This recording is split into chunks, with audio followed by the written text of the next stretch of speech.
할렐루야. 날씨가 요즘 최고 좋은 날씨 같습니다. 단풍 구경 안 가시고 교회 오신 여러분을 축복합니다.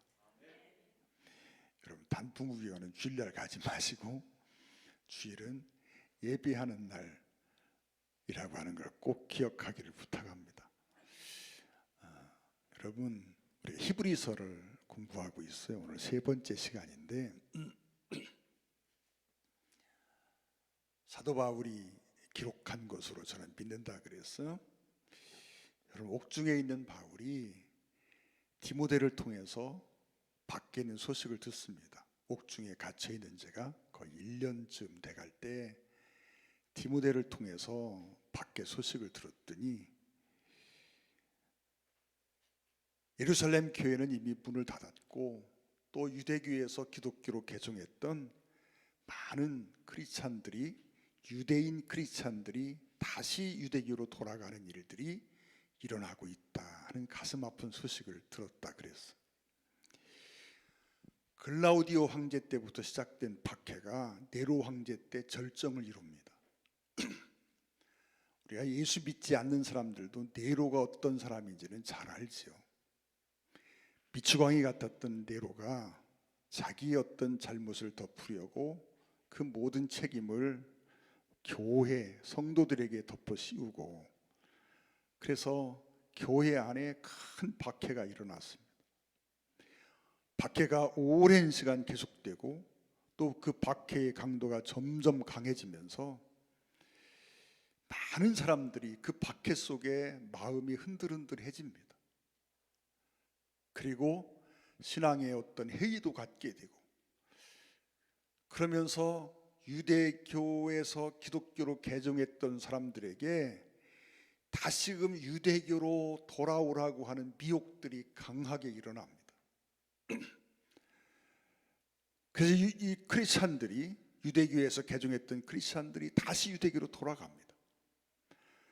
그런 현실을 안타까워하면서 바울이 편지를 쓰고 있는데, 오늘은 천사와 그리스도를 비교하는 이야기를 합니다. 여러분, 유대교 안에, 유대교에서 중요하게 생각하는 몇 가지가 있습니다. 선지자나 천사나 또는 모세, 대제사장 등등 해서 여러 가지가 있어요. 히브리서는 이런 것들을 하나하나 들어가면서 그리스도와 비교합니다. 그리고 그리스도를 우리가 왜 믿어야 되는지, 그리스도가 왜 뛰어난 분인지를 설명해주고 있는 성경이 히브리서입니다. 근데 여러분, 오늘 본문의 내용은 천사와 예수님을, 그리스도를 비교하고 있어요. 여러분, 우리 입장에서 생각해 보면, 아니, 그리스도를 천사와 비교한다? 이게 비교 대상이 안 되잖아요. 너무 유치한 것 같고 말도 안 되는 것 같고, 뭐 이런 비교를 하고 있어? 이런 생각이 들어가는 장면입니다.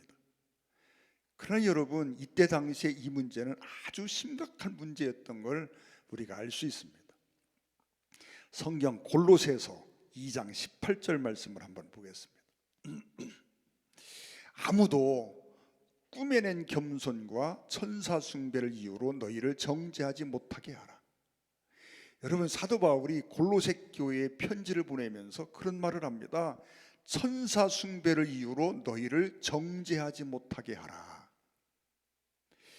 여러분, 유대교에서 기독교로 개종한 크리스찬, 유대인 크리스찬들을 향해서 공격을 할 때, 여러분, 이런 부분을 가지고 공격했던 것을 알 수 있는 거죠. 기독교에서는 천사 숭배하는 사상이 없습니다. 그렇죠? 그런데 그 천사를 숭배하지 않는 것을 가지고 비판하고 비난했다는 겁니다. 여러분, 그리고 다시 기독교에서 유대교로 돌아가려 하는 사람들 마음속에 영향을 끼친 것도, 우리가 천사를 숭배하는 게 맞지 않을까? 이런 생각들을 갖게 되고, 그런 생각이 다시 유대교로 돌아가도록 만드는 그런 원인 중에 하나가 됐다라고 하는 거죠. 여러분, 이게 유치한 얘기 같지만 이게 옛날만 있는 얘기가 아닙니다. 여러분, 하나님과 사람 사이에 매개가 되는 중보자가 되시는 분은 오직 한 분, 예수 그리스도 한 분밖에 없다 그랬습니다. 내가 곧 길이요 진리요 생명이니 더 웨이, 여러분, 더 트루스 더 라이프, 오직 하나밖에 없는 길이고 진리고 생명이다라고 주님이 분명히 말씀하십니다. 그런데 역사상에 보면 하나님과 사람 사이에 사람들이 수많은 매개를 놓습니다. 즉 그리스도가 계셔야 될 자리에 그리스도가 아닌 다른 것들을 놓는 일들이 많아졌다는 얘기입니다. 여러분, 오늘날에도 이런 일들은 비일비재하게 일어나고 있습니다. 우리는 예수 그리스도가 아니면 죄사함을 얻을 길이 없고 예수 그리스도의 십자가가 아니면 우리가 하나님의 자녀가 되는 길이 없음을 잘 알고 있습니다. 그런데 여러분, 세상에는 예부터 지금까지 하나님과 사람 사이에 그리스도를 대신하는 많은 매개들을 사람들이 만들어 놓았다는 거예요. 여러분, 바울이 이 편지를 쓸 당시에 그런 역할을 하는 존재 중에 하나가 천사였다는 걸 알 수 있습니다. 여러분, 313년 콘스탄틴 황제가 기독교를 국교로 공포하지요. 그러면서 교회 속에는 더 많은 그리스도를 대신하는 매개들이 만들어졌습니다. 여러분, 종교개혁이라고 하는 건 바로 이런 것들을 다 무너뜨리고 이것들은 다 잘못된 것이고 오직 예수 그리스도 한 분만이 우리의 유일한 구원자이시고 예수 그리스도를 통하지 않고는 우리는 하나님께로 갈 수 없다고 하는 것을 들고 나오는 게 종교개혁이었습니다. 여러분, 그러면 오늘날도 존재하는 하나님과 사람 사이에 있는 매개들은 뭐가 있을까? 예를 들어 생각해 봅니다. 천주교 같은 경우에 교황은, 여러분, 정말 교황이 가지고 있는 권한을 가만히 들여다보면 이건 너무너무 놀랍습니다. 여러분, 생각해 보세요. 교황은 사람입니다. 그리스도가 아닙니다. 여러분, 교황이 사제권을 가지고 있는 게 아닙니다. 여러분, 교황이 어떤 사람에게 네 죄를 사하노라 한다고 해서 그 사람의 죄가 사해지는 게 아니라는 말입니다. 교황이요, 음부에 있는 영혼을 끄집어내서 천국에 보낼 수 있는 그런 권한을 가지고 있는 존재도 아니란 말이죠. 그런데 여러분, 천주교의 교황은 이런 권한을 가지고 있습니다. 이게 잘못된 거죠. 그리스도가 있어야 될 자리에 교황이 앉아 있는 것과 똑같습니다. 여러분, 그리스도의 자리에 또 앉아 있는 게 누가 있습니까? 오늘 우리는 오직 예수 그리스도를 통해서만이라고 말하는데, 여러분, 마리아를 통해서, 또 성인을 통해서, 교황을 통해서, 사제를 통해서, 여러분, 어떤 다른 존재를 통해서 하나님께로 가는 길을 열 수 있다고 하면 이게 이단이고 이게 잘못된 겁니다. 지지난주에 종교다원주의를 설명하면서 황창현이라는 신부의 강연을 조금 보여드린 적이 있습니다. 거기 뭐라고 말합니까? 아주 무식한 종교인들은 예수 외에는 다른 길이 없다고 말한다 하지 않아요? 그래서 그분이 말합니다. 아니, 불교에도 구원이 있고 이슬람에도 구원이 있고 어디도 구원이 있는 거지, 다만 선택의 문제일 뿐 예수 그리스도 외에 다른 것들은 다 잘못된 것이다. 그러면 그분이 내세운 논리가 뭡니까? 그러면 예수를 모르던 저 조선시대 사람이나 복음이 전해지기 전 어떤 땅의 사람들은 그러면 구원을 못 받는단 말이냐, 다 지옥 간단 말이냐 라고 말하면서 당신의 논리를 뒷받침해 주고 있었습니다. 여러분, 그건 하나님의 문제입니다. 저희가 관여할 문제가 아닙니다. 그러나 성경은 분명히 예수 그리스도 한 분 외에는 다른 구원자가 없다고 못 받고 있습니다. 여러분, 이게 믿음이고 이게 여러분 진리입니다. 그런데 사람들은 하나님과 사람 사이에 많은 베개들을 이렇게 만들어 놓습니다. 성경의 권위와 교황이 어떤 말하는 그 말의 권위를 똑같은 위치에 놓습니다. 때로는 교황의 말이 성경보다 더 위에 와 있습니다. 잘못이지요. 여러분, 지금 사도 바울이 이런 지점들을 말하고 있는 것입니다. 그러면서 그가 천사란 어떤 존재냐라고 하는 것을 설명을 해줍니다.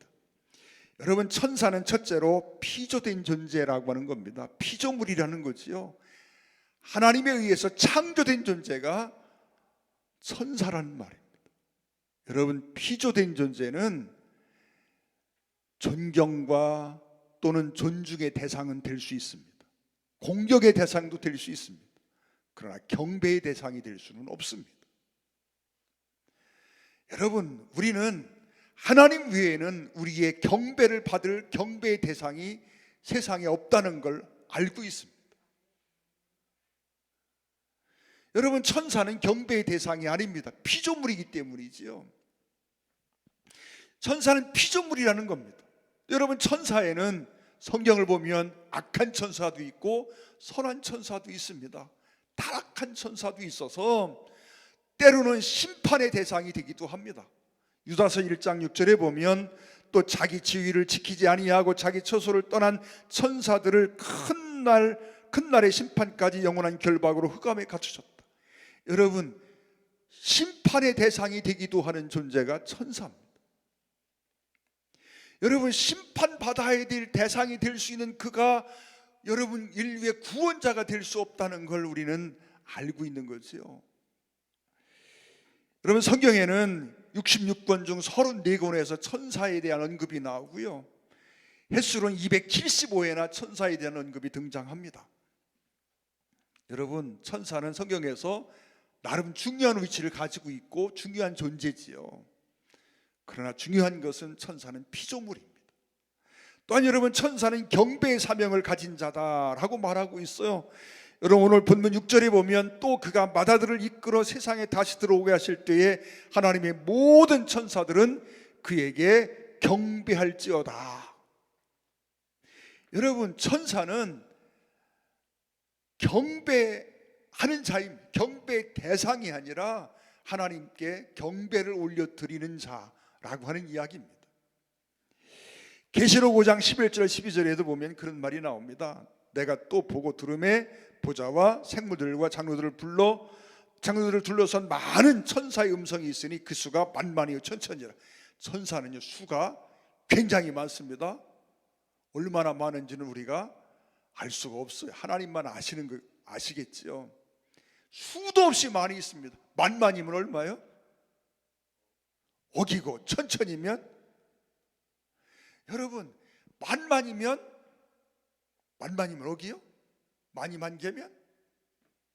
어쨌든 알 수 없는 너무 많은 숫자의 존재가 천사라는 얘기입니다. 그런데 그 천사가 큰 음성으로 이르되 죽임을 당하신 어린 양의 능력과 부와 지혜와 힘과 존귀와 영광과 찬송을 받으시기에 합당하도다. 죽임을 당하신 어린 양은 능력과 부와 지혜와 힘과 존귀와 영광과 찬송을 받으시기에 합당하도다 하면서 주님을 찬양하는, 경배하는 존재로 소개되고 있습니다. 또 계시록 4장 6절부터 9절 사이에 보니까 천사를 이야기하는데, 보좌 앞에 수정과 같은 유리바다가 있고 보좌 가운데와 보좌 주위에 네 생물이 있는데 앞뒤에 눈들이 가득하더라. 그 첫째 생물은 사자 같고 그 둘째 생물은 송아지 같고 그 셋째 생물은 얼굴이 사람 같고 그 넷째 생물은 날아가는 독수리 같은데 네 생물은 각기 6날개를 가졌고 그 안과 주위에는 눈들이 가득하더라. 그들이 밤낮 쉬지 않고 이르기를 거룩하다 거룩하다 주 하나님 곧 전능하신 이여 전에도 계셨고 이제도 계시고 장차 오시리라 하고, 누구를 말씀하고 있어요? 그리스도를 찬양하는 이야기를 하고, 그리스도를 경배하며 찬양합니다. 그 생물들이 보좌에 앉으사 세세토록 살아계시는 이에게 영광과 존귀와 감사를 돌릴 때에 이렇게 표현하고 있습니다. 여러분, 천사는 경배의 대상이 아니고 경배하는 자입니다. 히브리서 1장 7절로 또 7절과 14절에도 그렇게 말합니다. 이 천사는 또한 하나님의 부리는 영이다 라고 소개하고 있습니다. 또 천사들에 관하여는 그는 그의 천사들을 바람으로 그의 사역자들을 불꽃으로 삼으시는 일을 하셨을 때, 또 14절에 모든 천사들은 섬기는 영으로서 구원받을 상속자를 위하여 섬기라고 보내심이 아니냐. 구원받을 상속자를 섬기도록 세상에 파송받은 존재 중에 하나가 천사라고 소개하고 있습니다. 여러분, 천사는 하나님께서 무엇인가 필요한 일에 쓰시려고 창조한 존재가 천사입니다.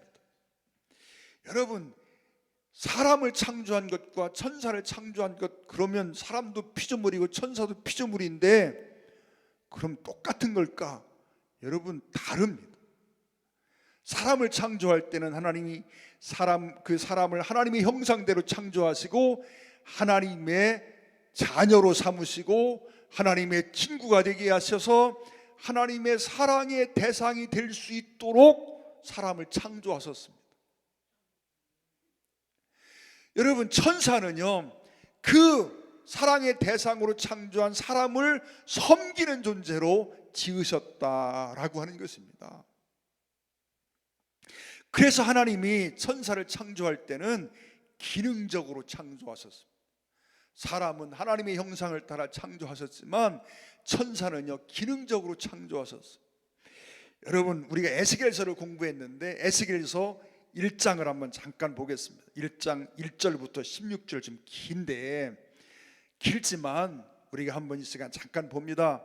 그들에게 각기 네 얼굴과 네 날개가 있고 그들의 다리는 곧은 다리요 그들의 발바닥은 송아지 발바닥 같고 광낸 구리같이 빛나며 그 사방 날개 밑에는 각각 사람의 손이 있더라. 네 생물의 얼굴과 날개가 이러하니 날개는 다 서로 연하였으며 갈 때는 돌이키지 아니하고 일제히 앞으로 곧게 행하며 그 얼굴들의 모양은 넷의 앞은 사람의 얼굴이요 넷의 오른쪽은 사자의 얼굴이요 넷의 왼쪽은 소의 얼굴이요 넷의 뒤는 독수리의 얼굴이니 그 얼굴은 그러하며 그 날개는 들어 펴서 각기 둘씩 서로 연하였고 또 둘은 몸을 가렸으며 영이 어떤 쪽으로 가면 그 생물들도 그대로 가되 돌이키지 아니하고 일제히 앞으로 곧게 행하여 또 행하며 또 생물들의 모양은 타는 숯불과 횃불 모양 같은데 그 불이 그 생물 사이에서 오르락 내리락 하며 그 불은 광채가 있고 그 가운데에서는 번개가 나며 그 생물들은 번개 모양 같이 왕래하더라.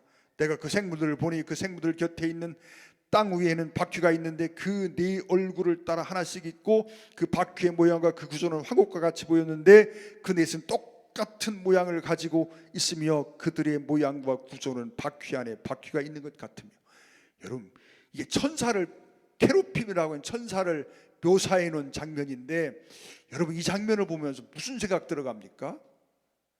기계 같다는 생각 들지 않습니까? 여러분, 아주 특별하고 유능한 기계처럼 로봇 같은 기계를 표현한 것 같이 보이지 않습니까? 이 케루빔 천사에 대한 묘사입니다. 여러분, 천사는 우리가 생각할 때 좀 묘하게 생겼습니다. 얼굴도 4개나 있어요. 앞뒤 사방 좌우에 여러분 이 눈도 있고 귀도 있고 얼굴도 있고 다 있습니다. 여러분, 손도 한 개가 아닙니다. 여러 개가 있습니다. 다리도 있고 바퀴도 있고 묘합니다. 여러분, 예전에 저희 계시던 김정대 전사님이라는 분이 이 에스겔서 6장을 같이 공부하는데 그런 얘기를 합니다. 목사님, 이게 UFO 비슷하게 생기지 않았습니까? 제가 UFO를 본 적이 없잖아. 여러분, 앞으로 나가든 뒤로 나가든 돌지 않고 앞에도 얼굴이 있고 뒤에도 얼굴이 있으니까 그냥 막 앞으로 갈 때는 앞으로 가고 뒤로 갈 때는 뒤로 가고 여러분 좌우로 돌지 않고 그대로 간다는 거. 여러분, 천사를 볼 때 이게 이쁘게 생겼습니까? 기능적으로 참 묘하게 생겼습니까? 여러분, 천사는 이쁜 존재가 아닙니다. 아름답게 창조된 존재가 아니란 말이에요. 천사처럼 생겼다는 얘기는요, 기기묘묘하게 생겼다는 얘기입니다. 그 욕이지 칭찬이 아니에요. 여러분 오해하지 마세요. 천사는 아름다운 존재가 아닙니다. 천사는요, 하나님께서 특별한 목적으로 쓰시려고 창조한 존재란 말이에요. 물론 천사는 중요한 존재이고 귀한 존재이고 여러분 우리가 무시할 수 없는 존재입니다.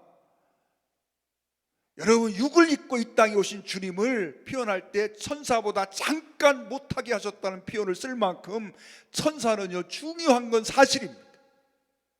그러나 여러분 궁극적으로 천사는요 섬김의 대상도 아니고 경배의 대상도 아니고 천사는 섬기는 존재고 하나님께서 필요에 의해서 기능적으로 창조하신 존재란 말이에요. 그런 천사가 주님의 어떤 역할을 대신할 수는 없는 거지요. 근데 반면에 그리스도는 어떤 분입니까? 우리가 지난주에 1절로 4절을 통해서 배웠던 그리스도가 있습니다. 첫째로 만유의 상속자시라 그랬습니다. 또 여러분 창조주이신 그리스도를 말씀하고 있었어요. 주님은 하나님의 영광의 본체시고 영광의 광채시고 그 본체의 형상이시고 그의 능력의 말씀으로 만물을 붙드시며 붙드신다는 말이요 만물을 운행하신다는 얘기입니다. 다스린다는 얘기예요. 지난주 그런 말씀 드렸죠. 하늘의 해와 달과 별들 외에 여러분 이 천체에는 사람이 셀 수 없을 만큼 엄청난 별들이 있습니다. 가끔 신성이라 해서 새로운 별을 발견합니다. 여러분 이렇게 천체 과학이 발달하고 우주 만원경이 발달하고 그런데 새로운 별이 발견된다, 없던 별이 거기 다시 하나 발견된다, 이게 무슨 의미를 가지고 있는지 아십니까? 과학자들이 하는 말입니다. 어떻게 새로운 별이 그때 새롭게 생겨서 보이는 것이냐? 그렇지 않다는 거예요. 그 별의 빛이 달려서 지금사 지구에 도달하기 때문에 그 별이 보인다는 거예요. 여러분 빛은 똑딱할 때 지구를 7바퀴 반을 돕니다. 그 빛의 속도로 1년 동안 달려가는 거리를 1광년이라 그럽니다. 여러분 지구를 7바퀴 반 1초에 도는 그 빛의 속도로 1년 365일을 달려가면 얼마나 먼 거리입니까? 그런데 여러분 우주가 생성되고 그 별들이 생긴 그때부터 지금까지 달려서 그 별빛이 얼마나 많은 세월을 달려왔어요. 그런데 이제서 그 빛이 지구에 도달하는 겁니다. 그래서 그 별빛이 이제서 지구에 도달하기 때문에 지구에서 별을 볼 수 있게 되는 거예요. 그러면 도대체 이 우주가 얼마나 광활하고 얼마나 큽니까? 그런데 그 속에 이렇게 많은 별들이 그렇게 빠른 속도로 다 움직이고 있는데 정확한 질서를 따라 움직이고 있다는 것입니다. 그 질서가 어느 한순간 깨지면 우주는요 대혼란이 일어나고 우주에 여러분 사람이 가히 상상할 수 없는 아비규환이 이루어질 겁니다. 여러분 이처럼 주님은 이 우주 만물의 모든 것들을 붙잡고 운행하시는 분이 주님이시라고 하는 얘기입니다. 이 천체의 움직임은요 우리가 차고 있는 오메가 시계보다 1000배 만배 더 정확하게 움직인다는 걸 우리가 알아야 합니다.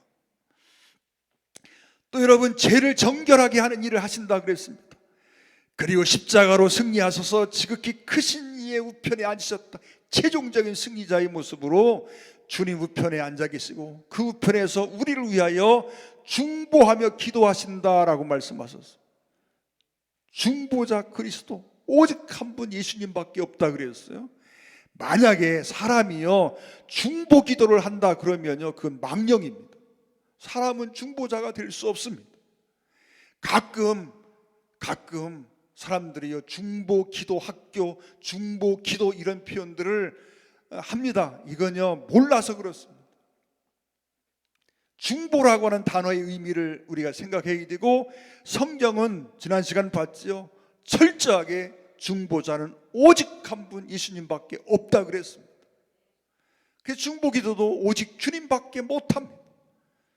누구를 위해서 중보기도한다 하는 것은 내가 몰라서 그렇든지 아니면 중보기도의 의미를 알고 그 단어를 쓴다고 하면 내가 예수와 똑같은 사람이다, 내가 스스로 예수님의 위치에 올라간 것과 같은 겁니다. 이건 잘못된 겁니다.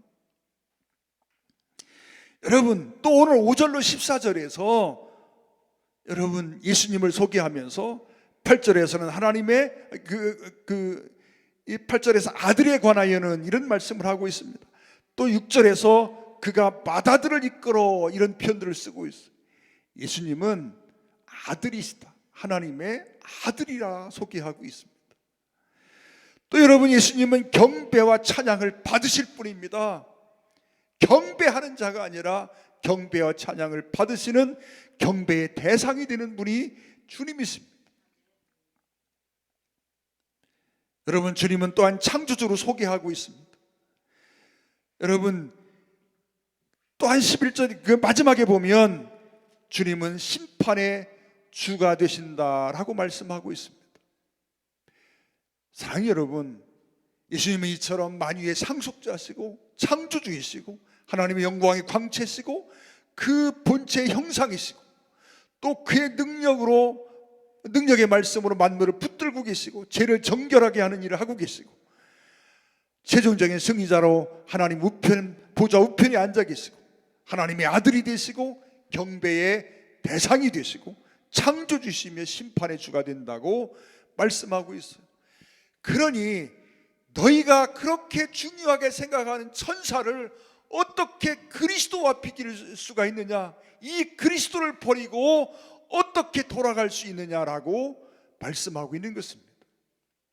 여러분, 이러한 그리스도를 어떻게 교황이 대신하고, 이러한 그리스도를 피조물이었던 마리아가 어떻게 대신하고, 이러한 그리스도를 석가모니가 어떻게 대신을 하고 마호메시 어떻게 대신하느냐 하는 이야기입니다. 참으로 기가 막히고 안타까운 것은 지금도 수많은 사람들이 여러분 하나님과 사람 사이에 그리스도를 대신할 수많은 매개들을 만들고 있다는 얘기입니다. 한때 한국 교회가 가장 성장하고 부흥했을 때 한국 교회 기독교 인구가 1300만까지 갔다 그럽니다. 지난해 연말 통계로 한국 기독교의 그 크리스찬의 숫자가 600만이라고 하는 보고를 합니다. 여러분, 1300만이 600만으로 줄어들었습니다. 그럼 700만 명이 어디로 갔습니까? 많은 사람들이 종교가 없는 무교회 상태로 돌아갔거나 또는 마음에 신앙심은 있지만 그러나 교회를 다니는 것을 포기하고 집에 머물러 있는 사람들이 있습니다. 그런데 그 700만 명 중에 상당수의 사람들이 천주교회로 돌아갔습니다. 여러분, 천주교회로 돌아간 이유들을 설명할 때 첫째로 천주교회는 덕이 있다는 거예요. 너그럽다는 거죠. 여러분, 불교와 천주교회가 같이 합니다. 그렇죠? 때로는 가끔 스님이요 천주교회 가서 설교합니다. 또 천주교회 신부가 절에 가서 법회에서 설교합니다. 이게 참 여러분, 참 세상의 기독교인의 입장이 아닌 일반 세상 사람들의 입장에서 보면 아름다운 모습이지요.